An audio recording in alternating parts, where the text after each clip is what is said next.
Welcome back to Common Types of Validity in Psychometrics. In the first part, we laid the groundwork by covering face and content validity, as well as some foundational theory. Now, for the real deep dive, we're moving into major types of validity that rely on hard evidence and statistics.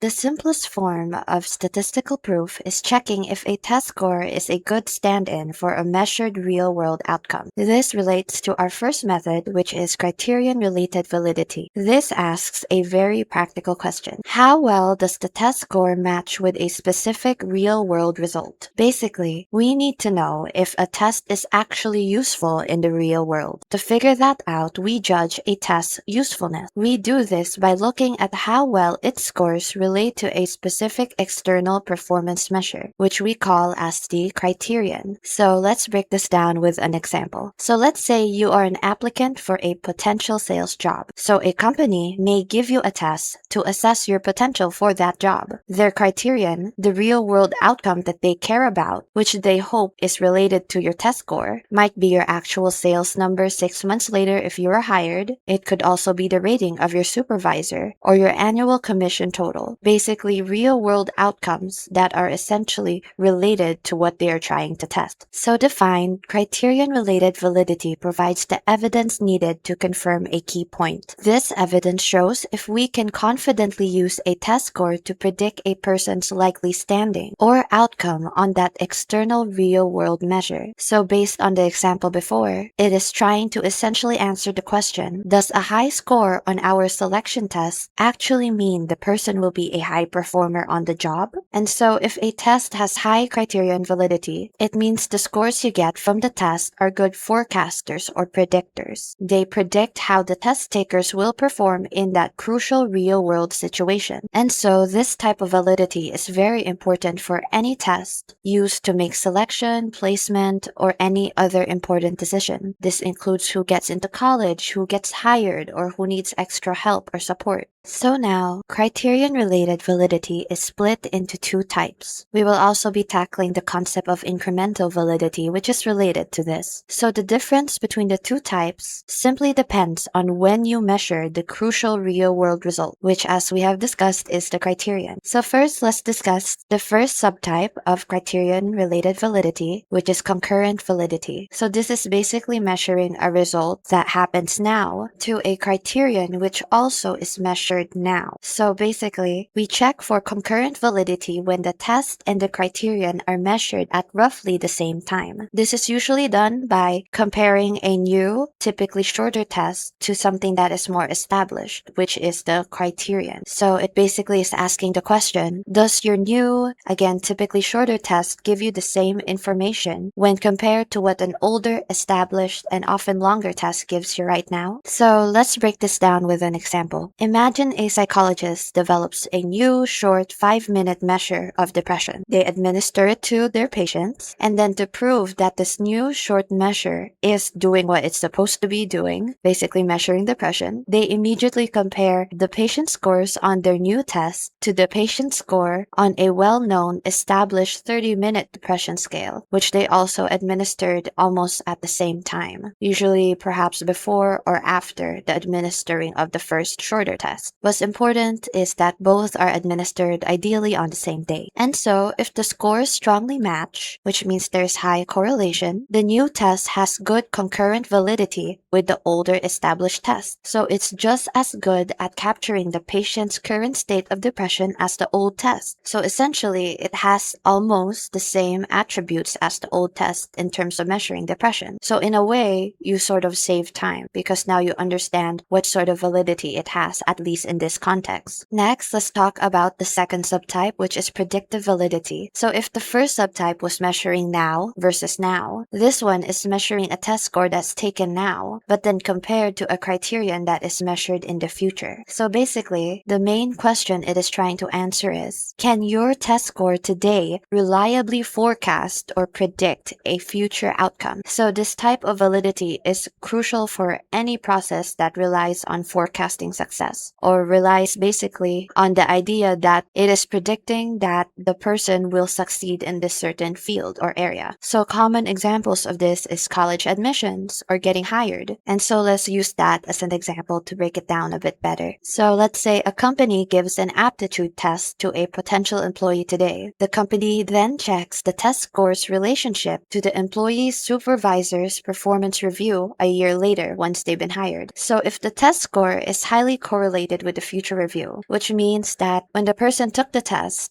said that, hey, this seems like a good employee for this role. And the employee supervisor's performance review also agrees. It says, yes, this is someone who is doing well in their job. And so the test score and the future review are highly correlated. The test then has high predictive validity. And so it becomes a useful tool for selecting future high performers in this role. Lastly, I just want to talk about incremental validity. This is separate from the two subtypes, but it is an important concept that you should note. This is all about how when adding a new test to a selection process or any sort of assessment process, we only bother adding that new test if it significantly improves our prediction. So this improvement must be beyond what our existing measures are already telling us. So for example, in a company, they are already collecting resumes and conducting interviews in order to determine good applicants for the job. You want to introduce this new test that could possibly help in that process. But the new test doesn't significantly improve in the prediction, which means it doesn't really give a significant help that much. And so the test doesn't have incremental validity and isn't worth the extra time because it doesn't give you that much help or support, so why bother even adding it in the first place? Now, while criterion validity so far focuses on predicting a specific outcome, the ultimate goal of psychometrics is to prove a bigger point. That bigger point being that the test actually or accurately measures the deeper underlying psychological concept that it claims to assess. That is basically the whole goal of what we're trying to do here in psychometrics. Measuring a psychological concept that is otherwise intangible or hard to measure. So, this is possibly the biggest and most important concept in terms of validity. This is construct validity. This is the biggest because this isn't just one type of evidence. It is asking for multiple evidences to build an overall comprehensive judgment. In order to answer this question, are we truly measuring the underlying psychological trait we think we are? That's basically the whole main question. So, true to its name, construct validity is all about seeing if we're measuring the construct. A construct is the abstract, non-observable trait or concept that we assume is driving a person's test performance. So as I mentioned before, this is difficult to measure because it's intangible. You can't see it, you can't touch it, and this includes concepts such as intelligence, anxiety, or creativity. And so construct validity is the complete evidence-based argument for this key point. In construct validity, we're trying to argue that the inferences or the assumptions that we draw from the test scores accurately reflect a person's true standing on that construct. So in construct validity, we're basically building this big argument. And so researchers have to act like detectives in a way. We have to gather various pieces of proof to show that the test behaves exactly as the theory predicts it should. Because if the test is aligned with the theory, and the theory is the one that built on this construct, this concept, then we can say with relative confidence that there is construct validity. So how do we prove this? So this involves evidences such as, first, there is convergent validity. So basically, this is asking that your test scores should highly correlate with other tests. And these tests can be just any random test. These are the tests that are already known to measure the same or very similar traits that you were trying to measure. So for example, if your new test measures anxiety, it should show a strong match with an existing proven anxiety scale already. So if someone who has high anxiety takes your test and has a high score, and on the existing proven anxiety scale, they also have a high score. So that means the scores are similar. They are same, they converge, they meet. And so the scores converge on the same idea, thereby proving that you have convergent validity. So the opposite of this is now discriminant, also known as divergent validity. So conversely, your test scores should have a low or negative correlation with measures of traits. And again, it's not just any trait. They should have a low or negative correlation with traits that are theoretically unrelated. unrelated. So for example, if we're going back to the anxiety test idea, if your anxiety test has a high correlation with an IQ test, something is a bit wrong. Why is that the case? Because in theory, and this is why you should have some theoretical background with you, anxiety and intelligence are separate concepts. And so the scores should diverge. They shouldn't meet. They should be in different topics altogether. The next form of evidence is known as known groups. So the test now should also ideally successfully show predicted differences between groups. So these are groups that are already known to differ on the trait. So to break this down, we should go for an example. So for example, there are two groups. There are students who are learning about software coding. That's the first group, students. And there's a second group who are expert programmers who are already super knowledgeable about software coding. And so when a test is designed to measure that coding skill, we already know or expect even that the expert programmers should have a higher score than the novice student. And so this known group's evidence is trying to show us that the test should successfully show the predicted differences between the groups. It should show through the test scores that the expert programmers have indeed a higher score than the novice students, because that is what is to be expected. Now finally, our last form of evidence for this is homogeneity,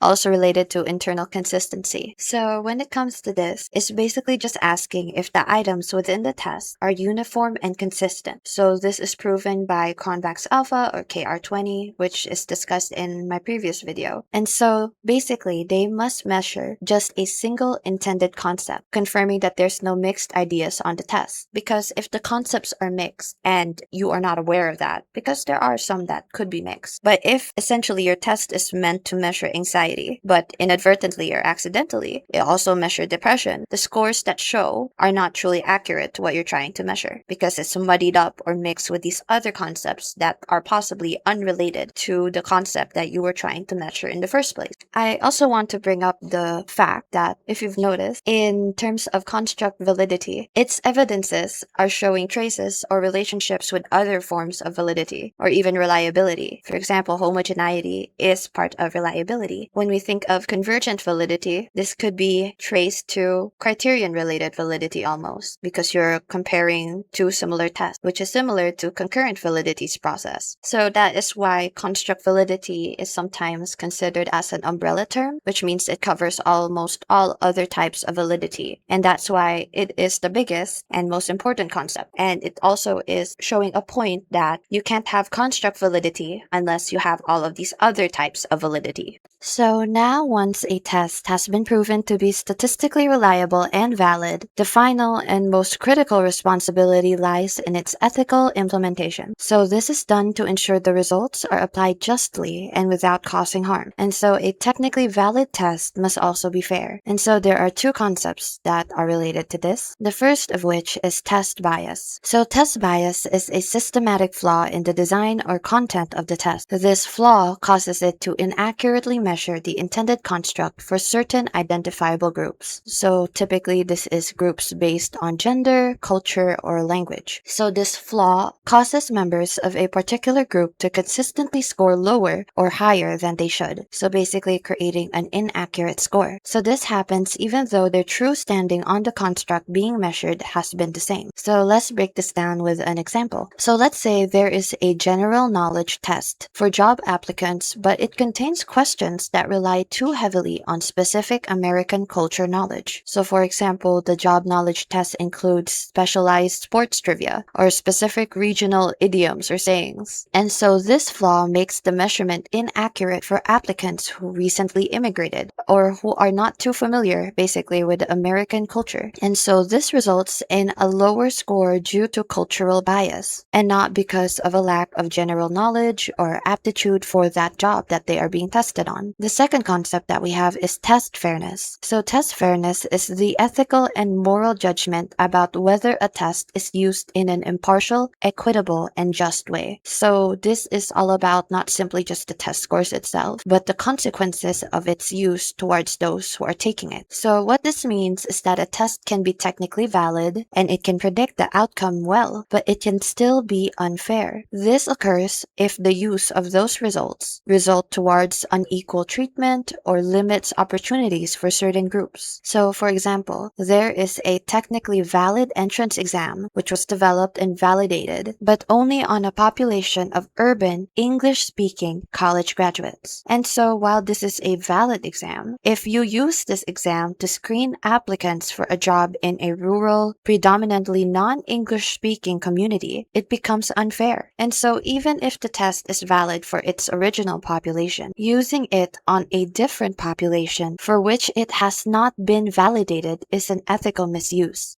And so test bias is about the content or the design of the test, which leads to inaccuracy for certain groups. Meanwhile, fairness requires that the test itself, the use of it, should be appropriate for the population that is being tested. And that officially concludes our two-part series on the essential types of test validity. Remember, establishing a test's overall validity requires multiple types of evidence. This ranges from simple surface judgments to rigorous statistical proof. If you found this explanation helpful, please leave a like. Don't forget to subscribe and feel free to leave a comment. Even an emoji helps get this video through the algorithm. Thank you again for watching and hope to see you soon. Bye-bye!